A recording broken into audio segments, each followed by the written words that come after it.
Hello বন্ধুরা, আজ আমি তোমাদের কাছে নতুন একটা ডেকোরেশন নিয়েছি। আজ আমি আরশোলা তৈরি করে তোমাদেরকে দেখাবো। এই আরশোলা তৈরি করতে দেখো আমার কি কি লাগছে, তোমাদেরকে দেখো দেখিয়ে দিচ্ছি। এখানে দেখো আটা মেখে রেখেছি, ছোট ছোট পুঁতির কানের রয়েছে।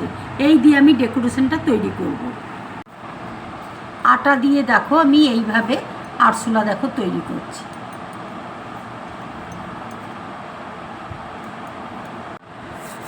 দেখো এবার আমি ডানা তৈরি করছি।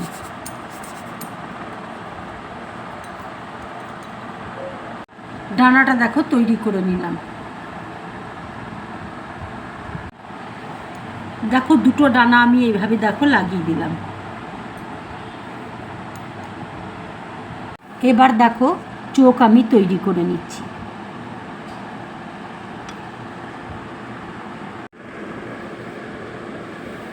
চোখ দেখো তৈরি করে নিলাম।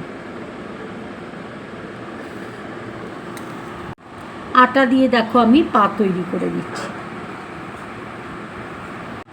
পাগুলো দেখো এইভাবে আমি করে নিলাম।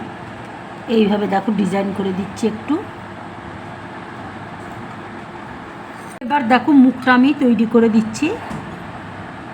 ছোট্ট দেখে পুঁতির কানের দেখো ডানার মধ্যে লাগিয়ে দিলাম, দেখতে ভালো লাগবে বলে। বন্ধুরা, এই আরশোলার ডেকোরেশনটা যদি তোমাদের ভালো লাগে তাহলে লাইক করবে, শেয়ার করবে আর ড্রিম ব্লগ চ্যানেলটাকে সাবস্ক্রাইব করবে।